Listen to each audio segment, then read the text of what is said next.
안녕하세요. 뉴저지 부동산 쌤 리얼터 리처드 최입니다. 오늘은 정말 중요한 얘기를 해드리려고 합니다. 지난 10여 년 동안 미국 집값이 거의 2배나 뛰었잖아요. 그래서 오랫동안 집을 가지고 계셨다가 이제 팔려고 생각하시는 분들이 꼭 알아야 할 내용이에요. 요즘 집 팔면서 수십만 달러씩 차익 보시는 분들이 정말 주변에 많죠.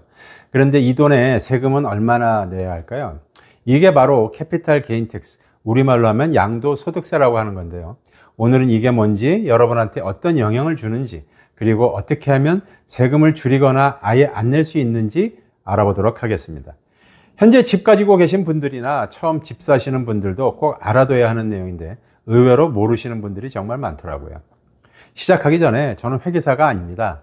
다만 오랫동안 부동산 일하면서 캐피탈 게인 텍스 때문에 고민하시는 분들을 많이 봐왔습니다.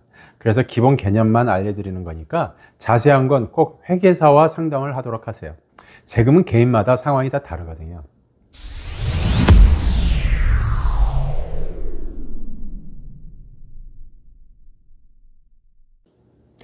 캐피탈 게인 텍스가 무엇인지 먼저 알아보죠. 간단히 말하면 주식이든 투자용 부동산이든 여러분 집이든 자산을 팔아서 생긴 이익에 붙는 세금입니다. 여기서 중요한 개념이 나오는데 코스트 베이시스, 비용 기준이라는 겁니다. 이 코스트 베이시스에는 여러분이 집 공사에 쓴 돈도 포함될 수 있어요. 어떤 공사가 IRS에서 인정하는 Qualified Improvement인지 알아두시면 나중에 세금을 많이 줄일 수 있습니다. 예를 들어 볼까요? 25년 동안 한 집에서 살았다고 가정해 보도록 하죠. 25년 전에 25만 달러에 구입을 하였고 지난 25년 동안 적법한 개조 공사로 10만 달러를 투입하였다고 해보죠. 그럼 여러분의 조정된 비용, 즉 Adjusted Cost Basis는 35만 달러가 됩니다. 쉽게 말해서 집 사는 데 쓴 구입 가격 플러스 적법하게 개조한 비용, 이렇게 35만 달러가 집의 본전이라고 보면 되겠습니다.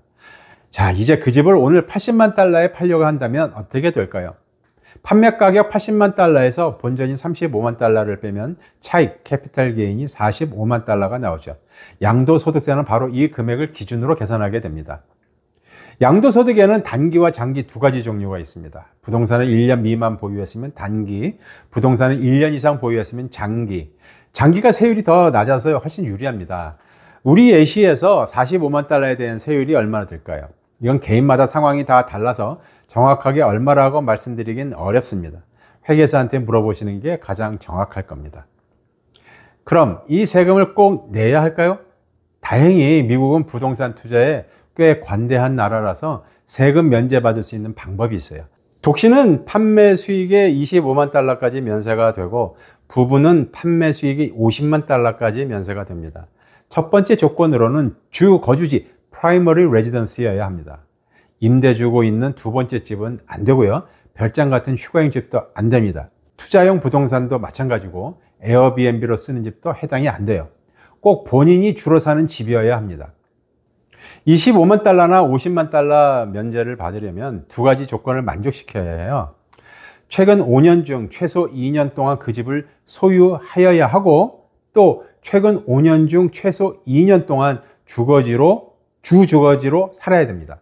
꼭 연속으로 사실 필요는 없어요. 1년 살고 1년 임대 주고 다시 1년 살아도 괜찮습니다.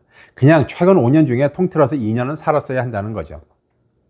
아까 예시로 든 45만 달러 차익으로 돌아가 볼게요. 만약 부부이고 50만 달러 면세를 받는다면 전체 금액이 다 상쇄돼서 세금을 한 푼도 안 내도 됩니다. 그런데 만약 싱글이라면 면제액이 25만 달러니까 45만 달러에서 25만 달러 빼면 20만 달러가 과세 대상이 되는 거죠. 부부인 경우엔 두 분 다 이 조건을 만족하여야 50만 달러 면제를 받을 수 있습니다. 만약 남편은 2년 살았는데 최근에 결혼해서 아내는 1년만 살았다면 50만 달러 면제는 안 돼요. 또 혼인신고 안 된 동거는 부부로 취급이 안 됩니다. 그리고 부부라도 DD에 부부 두 분 모두 등록되어 있어야 해요. 본인들도 잊어버리고 깜빡하거나 잘못 알고 계신 경우들이 있을 수 있으니까 집 팔기 전에 꼭 회계사와 상담하시는 게 좋겠습니다. 몇 가지 주의해야 할 사항들이 있어요.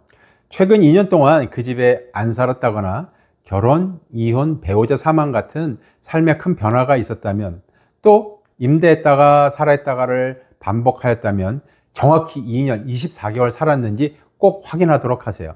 특히 중요한 건 이혼 후에 전 배우자의 지분을 사들인 다음 집을 팔면 50만 달러 혜택을 못 받고 25만 달러만 받을 수 있어요.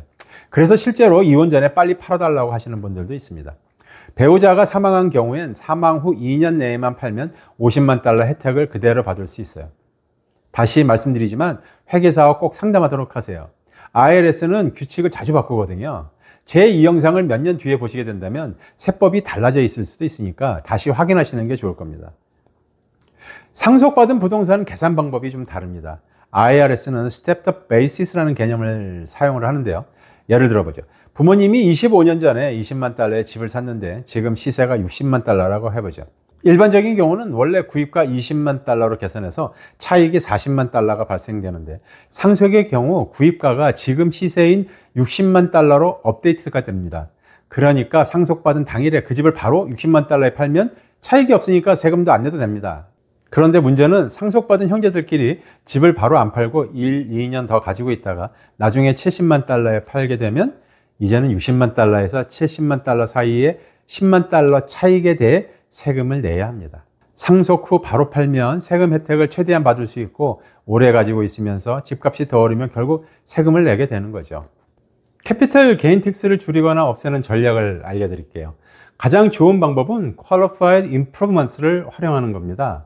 집 개조한 비용을 많이 인정받으면 코스트 베이시스가 올라가서 차익이 줄어들고 결국 세금도 줄어들게 되거든요. 그런데 IRS가 인정하는 개선은 진짜로 집 가치를 올리는 것들이어야 합니다. 인정 안 받는 것들도 꽤 있는데 그 중에는 뭐 그냥 페인트 칠을 하거나 청소, 고장난 거 고치기, 잔디 깎기, 일반적인 유지 보수 등은 해당이 안 되고요. IRS가 인정하는 주요 항목들은 지붕을 교체하거나 HVAC 시스템, 배관 공사, 전기 업그레이드, 핫 워터 히터, 정수 시스템 등 전체적인 시스템을 업그레이드하거나 또 방을 추가하거나 증축, 덱 설치, 차고 추가, 지하실이나 다락방을 완성시키는 구조 변경, 그리고 주방과 욕실을 리모델링하거나 붙박이장 설치, 마루나 타일 바닥 교체, 창문이나 문 교체 등 인테리어 리모델링도 포함이 되고요. 또 사이딩 교체, 드라이브웨이 설치, 펜스, 옹벽 설치, 조경 공사 등 외부 개선도 해당이 됩니다. 솔라 패널, 에너지 절약 창문, 단열재 설치와 같은 에너지 효율 시설의 설치 등도 포함이 됩니다. 이외에도 더 있으니까 돈 쓰기 전에 회계사와 확인해 보시면 좋을 것 같아요. 업그레이드 하기 전에 세금 줄이려는 목적이라면 그게 진짜 적법한 목록에 있는지 먼저 확인하시는 게 좋겠습니다. 지금까지 정말 기본적인 내용만 알려드렸습니다. 예외도 많고 자격 기준도 다양하니까 여러분만의 상황을 회계사와 상담해서 자격이 되는지 확인하시고 그게 여러분한테 유리하게 작용해서 집 팔 때 수만 달러 세금을 안 내실 수도 있으니까 미리 준비하시는 게 좋겠죠. 기억하세요. 세금 줄이려면 리모델링 영수증 잘 보관하시고 단순한 유지 관리가 아닌 가치를 상승시킬 수 있는 공사만 포함된다는 걸 기억하세요. IRS 웹사이트에서 전체 리스트를 확인할 수도 있습니다. 이상 뉴저지 부동산 쌤이었습니다. 구독과 좋아요 부탁드립니다. 감사합니다.